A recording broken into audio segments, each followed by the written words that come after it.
Magandang hapon sa ating lahat. Narito update sa magiging lagay na ating panahon. Kaninang alas 2 ng hapon ay tuluyan na nga hong nalusaw yung binabantayan nating dating bagyong si Julian. At sa kasalukuyan, Intertropical Convergence Zone, yun po yung patuloy na nakakaapekto sa buong bahagi ng Visayas at Mindanao, na kung saan ngayong gabi, ito yung magdudulot ng mga kalat-kalat na mga pag-ulan, mga pagkidlat at pagkulog sa may bahagi ng Bicol Region, buong bahagi ng Visayas, Caraga, Northern Mindanao at Zamboanga Peninsula. So yung mga nabanggit kong lugar, makakaranas po sila ng mahina hanggang sa katamtaman kung minsan ay malakas na bugso ng mga pag-ulan ngayong hapon hanggang mamayang gabi. Pero dito sa atin sa Metro Manila, pati na rin sa nalalawing bahagi pa ng ating kapuluan, ay bahagyang maulap hanggang sa maulap na kalangitan yung ating naasahan ngayong hapon, na kung saan mamayang gabi ay may tsansa pa rin na makaranas tayo ng mga panandaliang buhos ng pag-ulan. Samantala, meron ho tayong cloud cluster na namataan dito sa may boundary ho na ating area of responsibility. Hindi naman natin ito nakikita na magiging isang bagyo at wala rin ho tayong inaasahan na direct na epekto nito sa anumang bahagi ng ating bansa. At para po sa magiging lagay na ating panahon bukas, dahil pa rin sa Intertropical Convergence Zone, ang bahagi ng Bicol Region ay makakaranas pa rin na maghapong makulimlim na panahon na may kasamang mga pag-ulan. Pero dito sa atin sa Metro Manila, pati na rin sa nalalabing bahagi pa ng Luzon, patuloy po tayo makakaranas ng maaliwalas na panahon, lalo na sa umaga hanggang tanghali.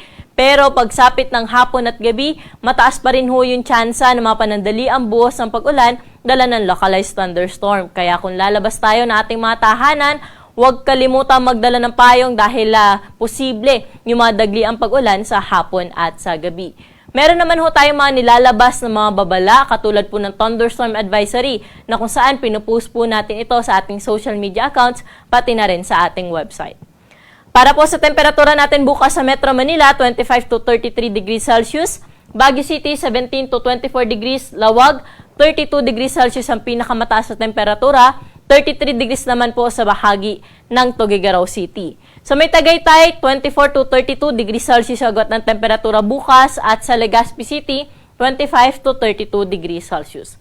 Sa bahagi din po ng Kalayaan Islands, pati na rin sa Puerto Princesa, 25 to 32 degrees ang agwat ng temperatura.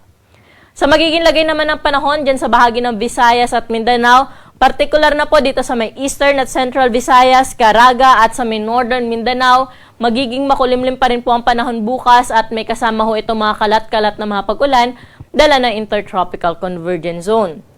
Pero sa nalalabing bahagi ng Visayas at ng Mindanao, mananatiling bahagyang maulap hanggang sa maulap ang kanilang mararanasan na kalangitan, at mataas pa rin yung tsansa ng mga pag-ulan lalo na po sa hapon at sa gabi. Mga panandaliang buhos po ito, mga tatagal ng 15 minutes hanggang 2 hours na po yung pinakamatagal na inaasahan natin na mga pag-ulan dala rin ng Intertropical Convergence Zone.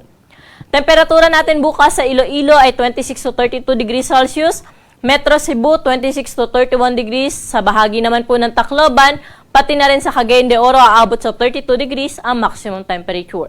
May kainitan naman sa may Zamboanga at sa Metro Davao na aabot sa 34 degrees Celsius ang maximum temperature.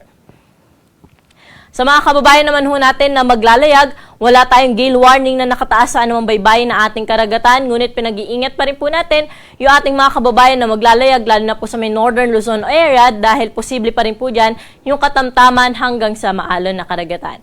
Pero sa ibang baybayin na ating karagatan, magiging banayad hanggang sa katamtaman lamang ang mga pag-alon.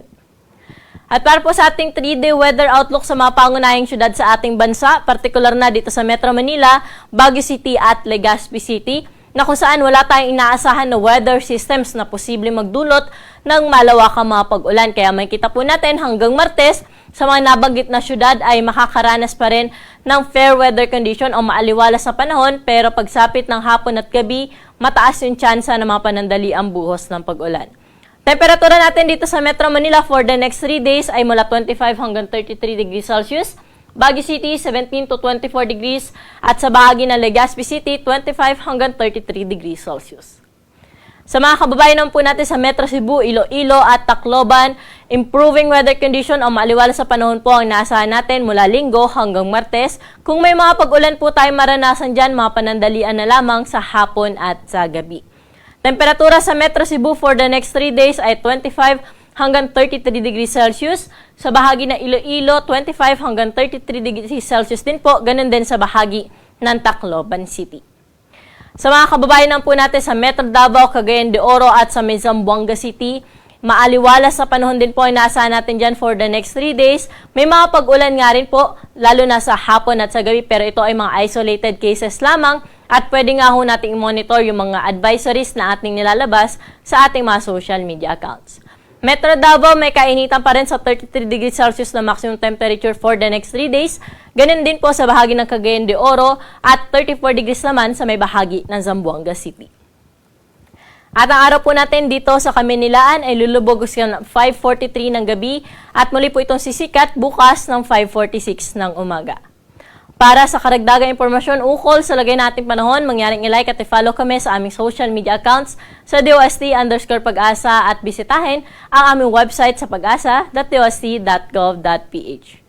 At yan po yung latest dito sa Weather Forecasting Center. Ako po si Ana Cloren Horda. Magandang hapon po.